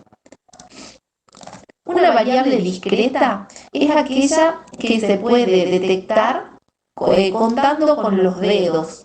Lo hacemos fácil, lo hacemos fácil para que se acuerden siempre. Si yo puedo contar una cucaracha, 2 cucarachas, 3 cucarachas, 4 cucarachas, digo que la cantidad de cucarachas es una variable cuantitativa discreta, ¿sí? Porque puedo utilizar los dedos para contarlas. Dice, toma solo ciertos valores y surge del proceso de contar. Fíjense, acá hay algunos ejemplos. Número de trabajadores por oficina, número de alumnos por curso. Hoy, por ejemplo, yo puedo decir que la cantidad de alumnos que asisten a clase es de, tengo 30 personas en el aula virtual. Eso significa entonces que la cantidad de alumnos en el aula virtual es una variable discreta, ¿sí? Bien, ¿qué pasa cuando necesito un instrumento? ¿Qué pasa si ya los dedos no me alcanzan? O sea, no es suficiente como instrumento para poder determinar el valor de la variable cuantitativa.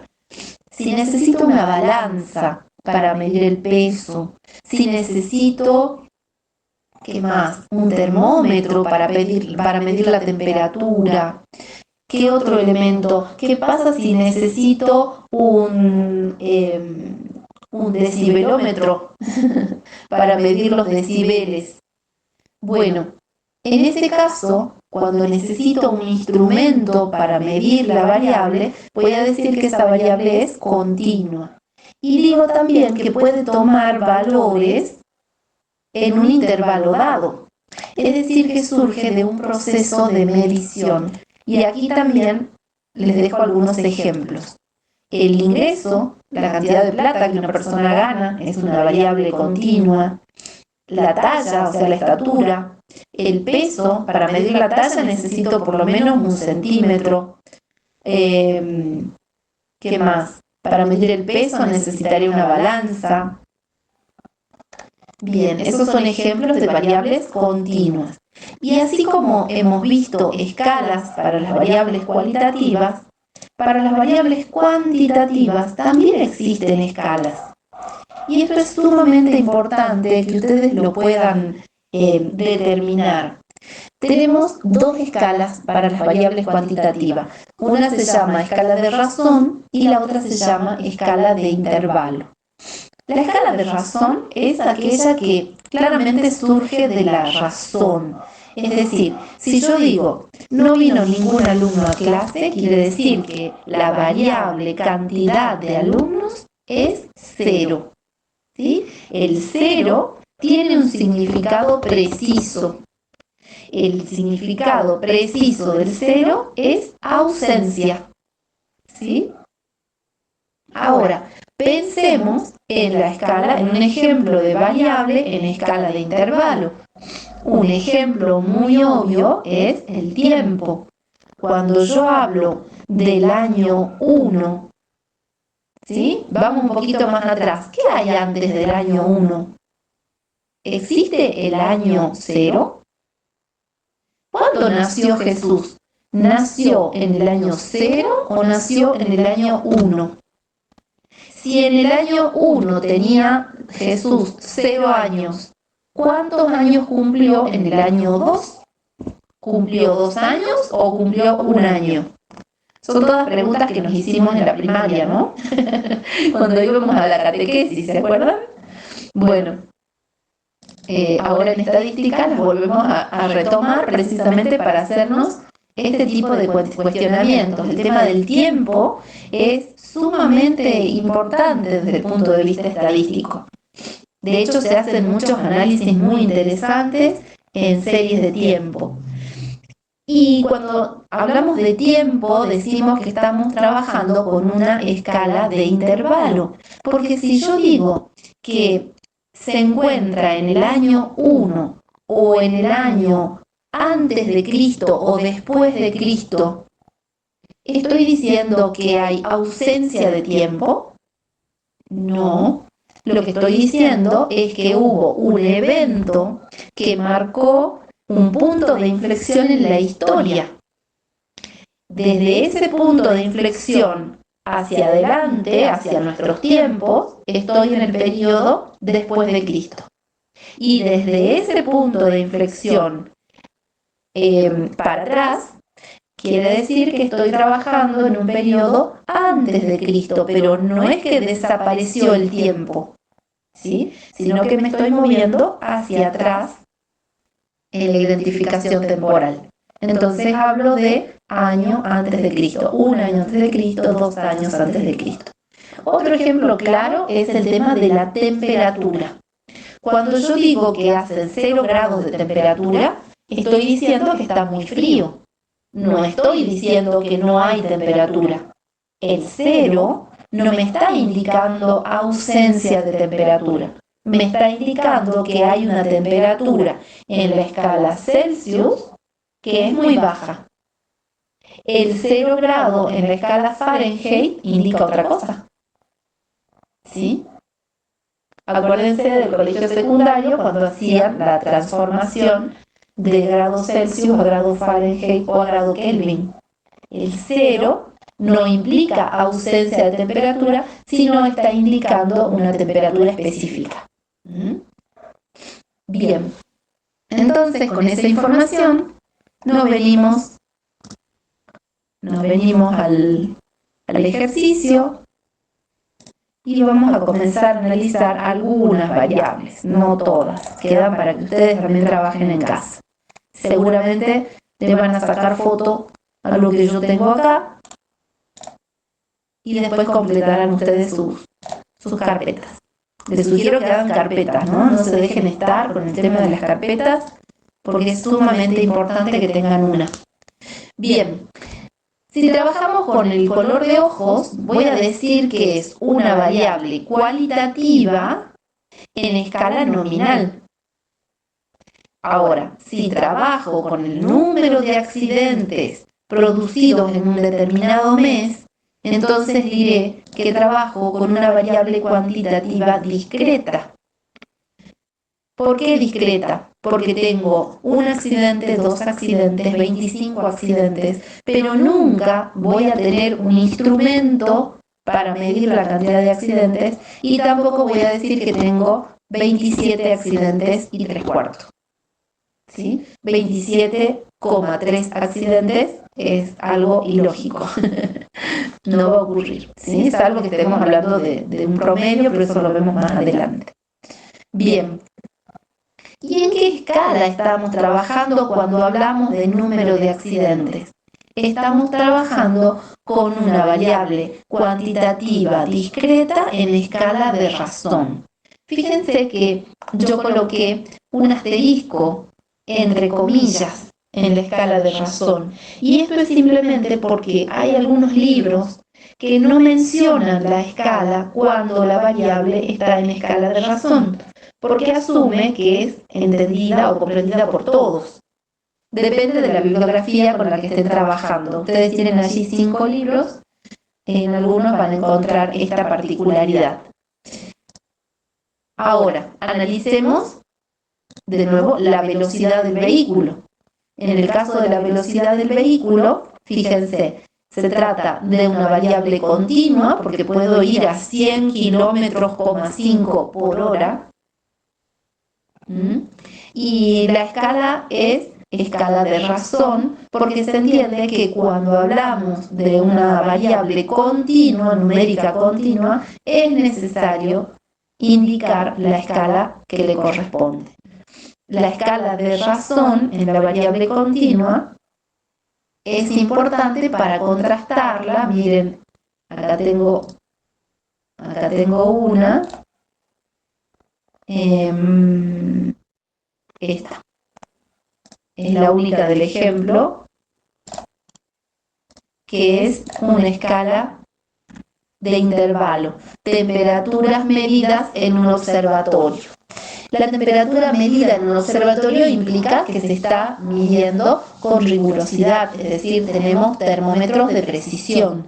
Entonces, las temperaturas constituyen variables cuantitativas o constituye una variable cuantitativa continua, y si se detecta la temperatura cero, eso no implica que no hay temperatura, sino que la temperatura es baja si estamos hablando de la unidad Celsius. Si estamos trabajando con Kelvin o con Fahrenheit, significa otra cosa. Bien. Ok, ¿alguna pregunta hasta acá? Me voy al aula, vengo al chat, quiero saber si estamos bien, y si no, manden algún dibujito, así yo sé que están presentes y atentos a lo que estamos conversando.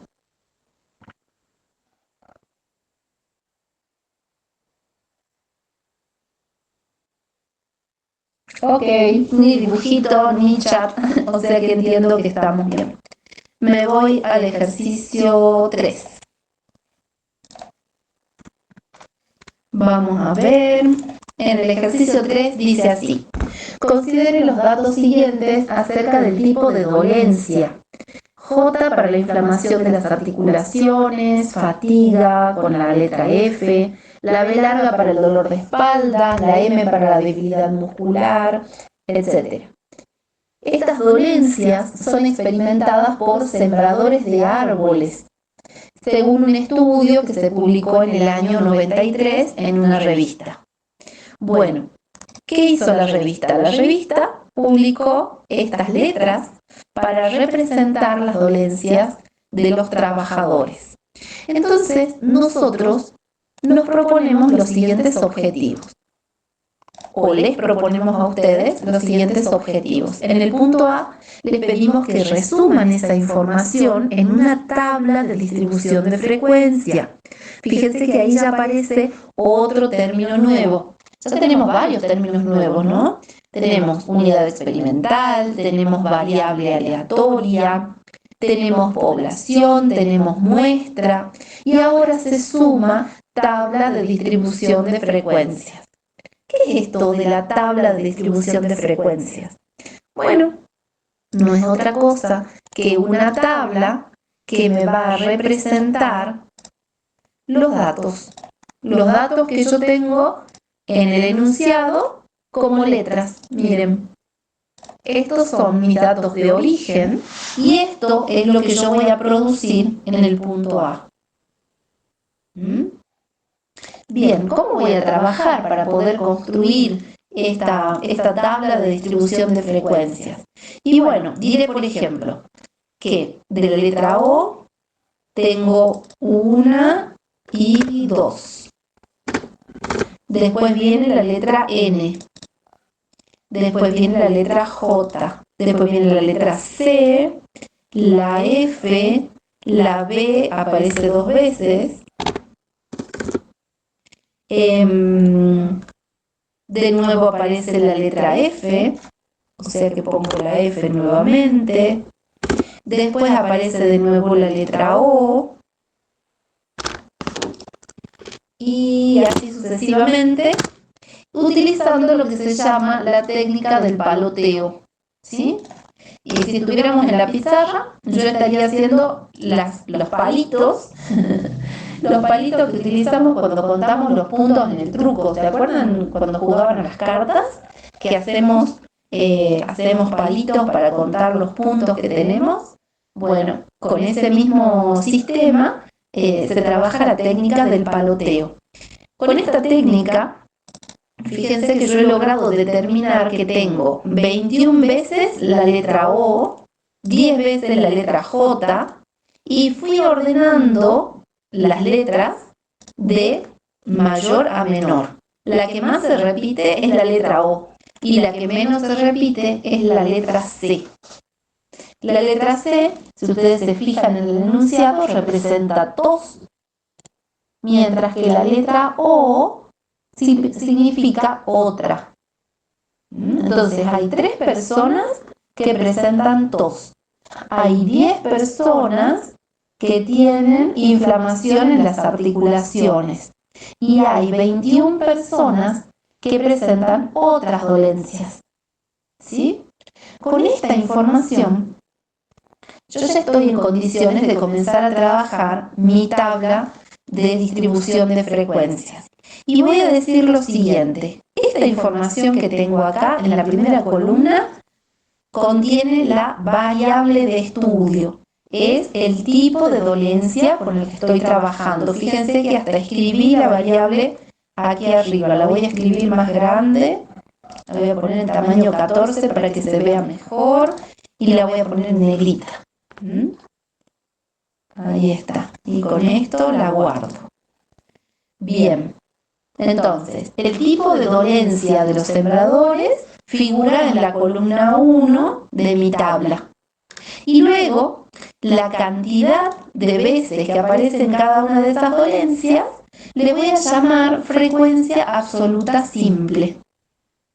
Frecuencia absoluta simple que, si yo sumo, me da 60. Tengo 60 trabajadores, entonces, ordenados o organizados según el tipo de dolencia que padecen o que informan. Y digo que es una frecuencia absoluta simple porque tengo concretamente la cantidad puntual de veces que aparece la letra O, la cantidad puntual de veces que aparece la letra J y así hasta la letra C. Ahora, si miramos la columna de al lado, veo que aparece la frecuencia absoluta, porque estamos hablando de un número, aparece la frecuencia absoluta, pero en forma acumulada. ¿Qué significa esto? Significa que a los 21 trabajadores que presentan otra dolencia, se le puede sumar los 10 que presentan la dolencia inflamación en las articulaciones, J. Entonces, entre 21 y 10 ya tengo 31 trabajadores con dolencias. Le puedo sumar los 9 que presentan fatiga. Entonces, a los 31 trabajadores que tenía con dolencias, se le suman los 9 y ya tengo 40 trabajadores con dolencias. A eso le puedo sumar los 7 que presentan dolor de espalda y ya tendré 47 trabajadores con dolencias. ¿Sí? Y fíjense que voy sumando hasta que encuentro los mismos 60 trabajadores que había contado en la columna de frecuencia absoluta simple. Esa es una especie de pruebita de escritorio, ¿sí? Si yo en la columna de frecuencia acumulada obtengo el mismo resultado que en la sumatoria de la frecuencia simple, me quedo tranquila. Quiere decir que anduve bien. Ahora, lo que vamos a hacer es, fíjense que estoy en un apartado y lo pinté con celeste. Y ahora me voy a otro apartado de mi tabla para que pinté de rosa y le voy a llamar frecuencia relativa. ¿Alguien quiere hacer alguna pregunta? Me pareció escuchar un micrófono. Profe, yo tengo una duda. Sí, decime. No pude escuchar bien la frecuencia absoluta acumulada. La frecuencia absoluta acumulada es la suma. Tomas los 21 de la dolencia O y le sumas los 10 de la dolencia J. Y ya tenés 31 trabajadores que presentan dolencias. Y después le sumas los 9 que presentan la dolencia F y ya tenés 40. Y así sucesivamente hasta que vas sumando hasta llegar al total. Ah, ok, profe, muchas gracias. No, de nada. Y acá pregunta Juan, ¿qué vendría a representar la frecuencia acumulada? La frecuencia acumulada viene a representar el total de personas que responden a la variable X. Fíjate qué nombre tiene la variable X. Tipos de dolencia de los sembradores de árboles. ¿Cuántas personas con dolencias de sembradores, cuántas personas tengo representadas en la tabla? Tengo 60 personas. ¿Cuántas unidades experimentales tengo entonces? Tengo 60 personas. En cada renglón, Juan, estoy representando la cantidad de personas o de unidades experimentales que tengo en forma acumulada. Bueno, continuamos con la frecuencia relativa. El grupo de las frecuencias relativas, fíjense, están todas referidas o relacionadas, aprovechemos la palabra para asociar el concepto, están todas referidas o relacionadas con el número 60. Entonces, cuando me voy a la frecuencia relativa simple, estoy representando la relación que hay entre 21 y 60. Este 0,35, fíjense, 0,35 es 21 dividido 60. Ahí está el 0,35. Y lo mismo para todas las celdas. ¿Sí? Cuando yo sumo esa frecuencia relativa simple, obtengo 1. ¿Qué significa que si obtengo 1? Significa que encontré la frecuencia relativa simple para todos los datos que tengo en la frecuencia absoluta simple. Es eso nada más. Y si yo a ese número de frecuencia relativa simple, lo estoy representando acá, lo multiplico por 100, ¿qué obtengo? Obtengo el porcentaje. Fíjense, el 35% de las personas con dolencias, de los trabajadores que presentan algún tipo de dolencia, presenta otra dolencia. El 5% de los trabajadores con dolencias presenta tos. A ver, ¿qué otro más? El 12% de trabajadores que presenta alguna dolencia expresa dolor de espalda. ¿Cuántos hay con debilidad muscular? Y bueno, en términos, a ver, la debilidad muscular se representa con la letra M. En términos absolutos, escuchen cómo lo estoy enunciando, ¿no? En términos absolutos, tengo 4 personas con debilidad muscular. Y esas 4 personas representan el 7% de la muestra. ¿Sí? Fíjense que lo estoy enunciando de diferentes maneras. También puedo decir que tengo 9 personas con fatiga y esas 9 personas representan el 15%.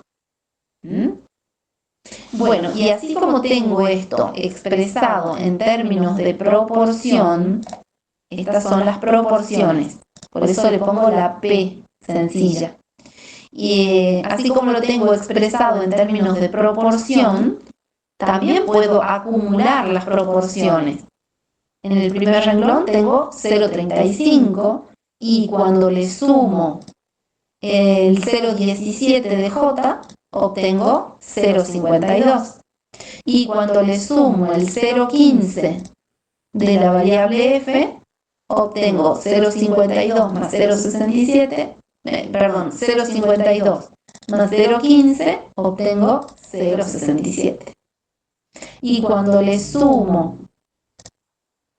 el 0,12 de la variable B, tengo 0,67 más 0,12, hago un total de 0,78.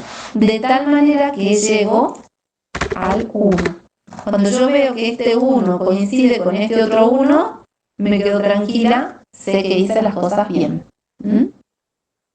Lo mismo puedo hacer con las Así como trabajé con las proporciones, lo mismo puedo hacer con el porcentaje. ¿Mm?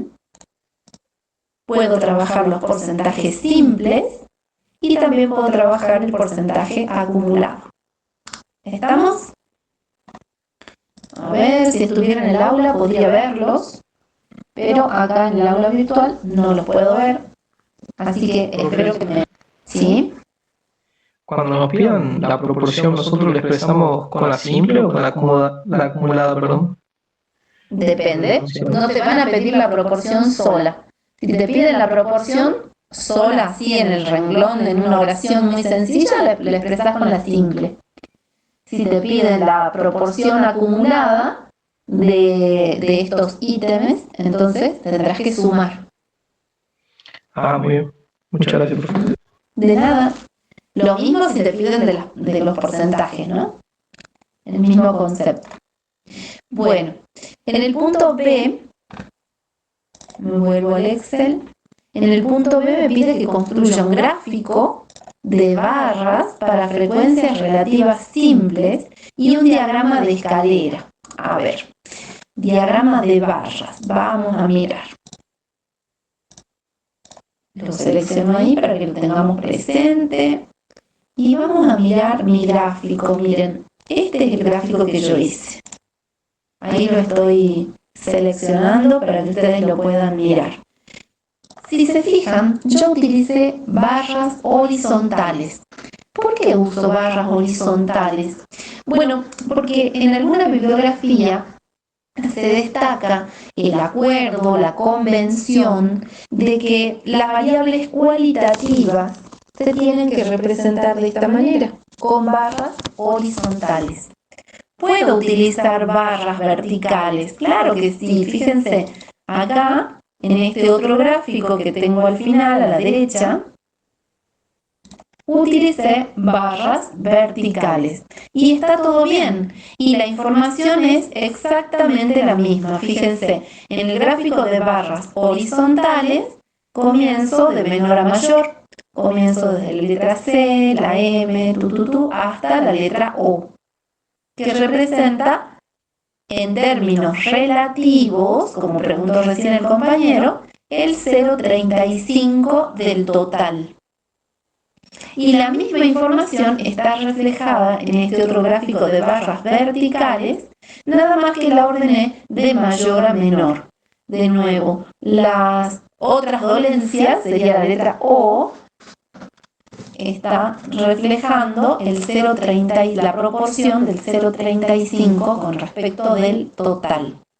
Por eso se llaman frecuencias relativas, porque está relacionada, están referidas al total de datos con los que estoy trabajando. ¿Mm? Bueno, y fíjense que yo, porque sí, porque quiero, porque estamos en clase de práctica, aproveché e hice otro gráfico más. Usé el gráfico de torta y lo puse al lado de los otros para preguntarles a ustedes qué les parece.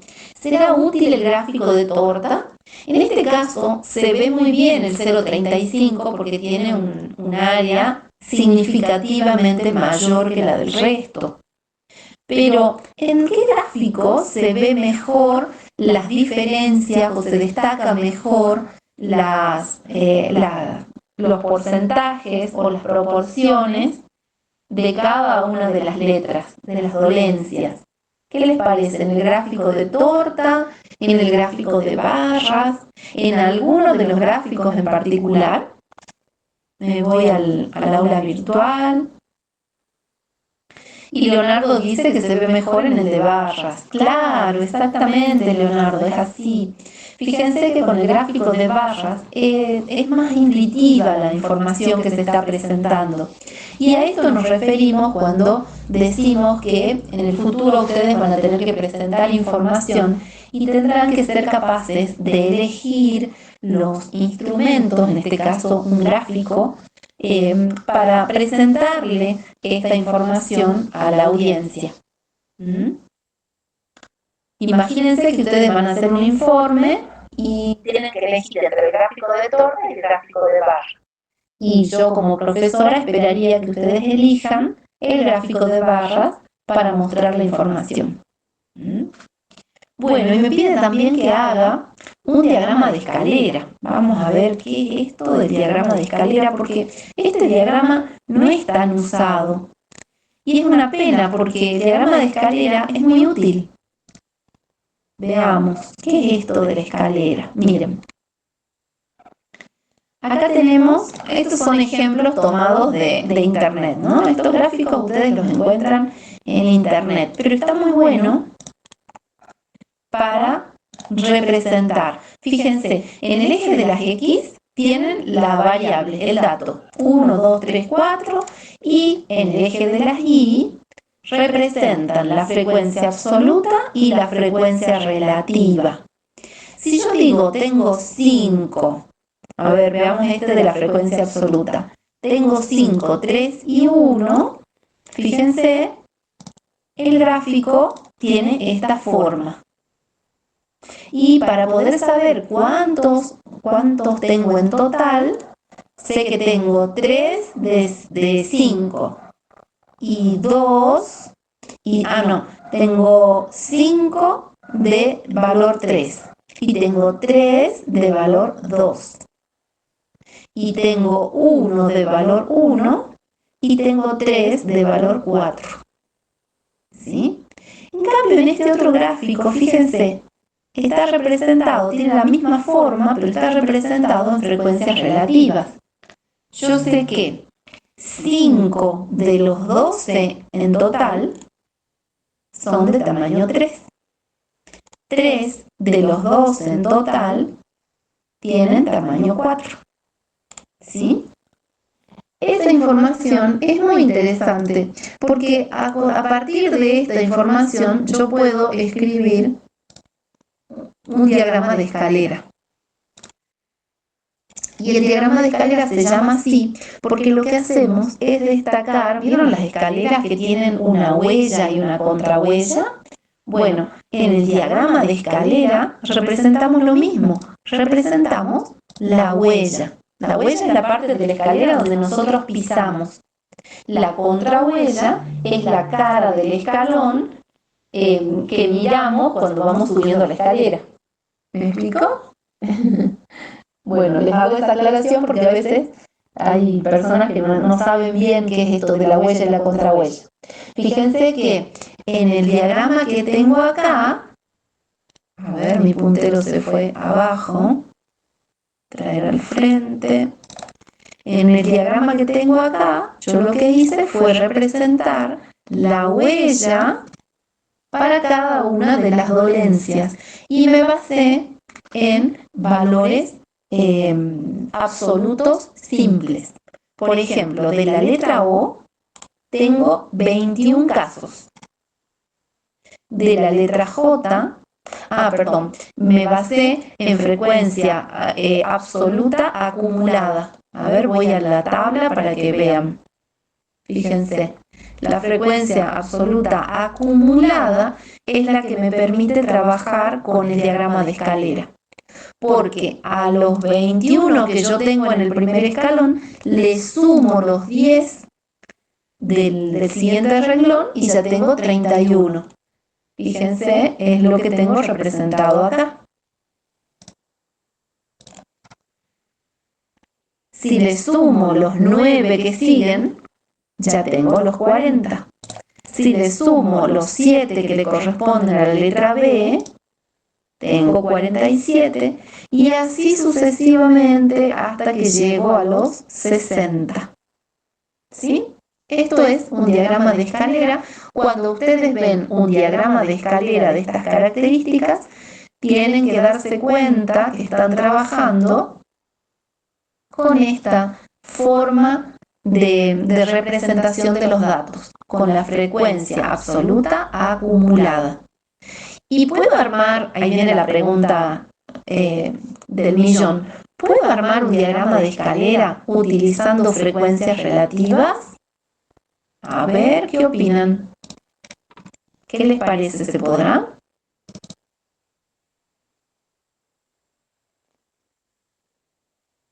Los escucho, los leo. Con la relativa acumulada sí se podría, ¿no, profe? Claro, exactamente, con la relativa acumulada, ya sea en proporción o en porcentaje, se puede. Bueno, a ver, son las 9:05, me pasé 5 minutos. Creo que estamos en condiciones de cortar por hoy. Nos volvemos a ver mañana. Mañana continuamos con los ejercicios que nos quedan y vemos los otros ejercicios que tenemos previsto para mañana. Mañana vamos a terminar que es construir el diagrama de Pareto, vamos a citar conclusiones y vamos a continuar con el ejercicio 4. No me adelanto para que vengan mañana. A ver, veo que en el chat alguien pregunta si hay un grupo de WhatsApp y Leonardo comparte un enlace. Muy bien. Bueno, me alegro que ya se vayan organizando. Bueno, chicos, creo que ya nos podemos despedir. No sé si alguien tiene alguna pregunta antes de cerrar la clase de hoy. Profe, yo tengo una duda. ¿Sí? TP1, ¿no? Sí, el TP1. ¿Cada semana va a haber un TP? En general, cada 2 semanas arrancamos con un TP. Sí. Hay trabajos prácticos más cortitos, de una semana, o sea, de 2 clases. Pero en general son 4 clases de práctica para un trabajo práctico.